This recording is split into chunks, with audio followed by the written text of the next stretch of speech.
સૌપ્રથમ રાજકોટના તમામ રહેવાસીઓને મારી અને રાજકોટ શહેર પોલીસ તરફથી દીપાવલી અને બેસતા વર્ષની શુભકામના અને શુભેચ્છા. અમે આપને જણાવતા આનંદ થાય છે કે આ વખત કોવિડમાં જે પ્રમાણે કંટ્રોલ આવી રહ્યો છે એ તમામ નગરજનોની સાવચેતીના પગલાંના લીધે થઈ રહ્યો છે. હવે જ્યારે દિવાળીનો તહેવાર ઉજવણી કરવા માટે આવી રહ્યો છે ત્યારે મારે આપ લોકોને ખાસ નિમ્ર વિનંતી છે અને ખાસ રિક્વેસ્ટ પણ છે કે આપ મહેરબાની કરીને અમારે દ્વારા આપવામાં આવેલ જાહેરનામાના સંપૂર્ણપણે અમલ કરશો.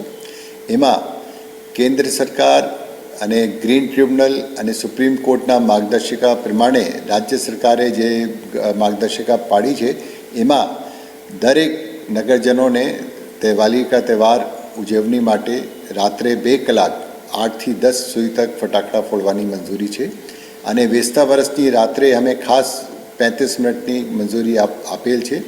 એમાં પણ જે પણ ફટાકડા ફોડવાનો છે એમાં ગ્રીન ક્રેકર્સ હોવા જોઈએ, જેના લીધે આપણે ખાસ એમાં પેસો દ્વારા approve petroleum and explosive substance organization દ્વારા મંજૂર થયેલા ફટાકડા એ ફોડી શકીએ છીએ. એમાં પણ આપને જાહેર રોડ રસ્તા ઉપર કોઈ પણ ફટાકડા ફોડી શકતા નથી અને હોસ્પિટલ યા પેટ્રોલ પંપના આજુબાજુ 100 મીટરના વિસ્તારમાં પણ ફટાકડા ફોડી શકતા નથી. સાથે સાથ આ વખત અમે આપને ધ્યાન પે મૂકું છું કે આપણે ફટાકડાના અત્યાર સુધી તક 400 કરતાં વધારે લોકોને મંજૂરી આપી છે અને આગળ કાયમી 150 જેવા હતા. 550 ફટાકડાની દુકાને છે.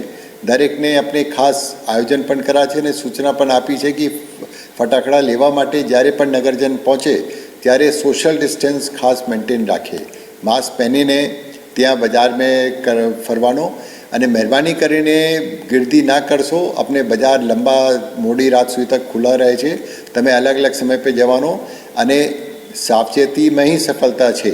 અત્યારે કોવિડ પણ છે બધાને બીચમાં, એટલે મારે ફરી સે નમ્ર અનુરોધ છે આપ લોકોને કે તહેવારની ઉજવણી પણ સારી રીતે કરવાનો, જે મર્યાદા આપવામાં આવેલી છે ફટાકડાને એનો પણ પાલન કરવાનો અને સાથે સાથ આપણે માસ્ક પહેરવાનો અને સાવચેતી રાખવાનો અને સલામત રહેવાનો. મારે આપને ફરી સે જણાવવાનું છે કે મારા રાજકોટ શહેરના તમામ પોલીસ અધિકારીઓ 3000 કરતાં વધારે જવાન રોડ पे ખડે પગે ફૂટ પેટ્રોલિંગ કરી રહ્યા છે અને બધાને સાવચેતી પણ કરી રહ્યા છે, સચેત પણ કરી રહ્યા છે કે મહેરબાની કરીને કોવિડને ધ્યાન આપે, લોકોને કોઈપણ રીતે છિતરાય નહીં, કોઈપણ રીતે ગુનેગારો આને લાભ નહીં લઈ શકે એને માટે અમને ખાસ આયોજન રાખ્યા છે. લોકોને અલગ અલગ સૂચના પણ આપી છે. મારી ખુલ્લી ટીમ છુપી પોલીસ અને જાહેર પોલીસ બંને રોડ પર પેટ્રોલિંગ કરી રહી છે અને મારે છેલ્લા એક જ વસ્તુ કહેવાની છે કે જે પણ કાયદાના માન સન્માન નહીં આપશે એના ઉપર કાર્યવાહી પણ કરી રહી છે. ગઈકાલે 37 ફટાકડાની દુકાનો પર કાર્યવાહી કરવામાં આવેલી છે અને બીજા દુકાનો અને સોશિયલ ડિસ્ટન્સ જે પાલન નથી કરતા એ લોકો ઉપર પણ 100 કરતાં વધારે કેસીસ કર્યા છે. માસ્કના 400 કરતાં વધારે કેસ કરવામાં આવેલા છે. અમે ખાસ આપને અનુરોધ કરીએ છીએ કે આપ નિયમોના સંપૂર્ણ રીતે પાલન કરો અને તહેવારોની સારી રીતે ઉજવણી કરો.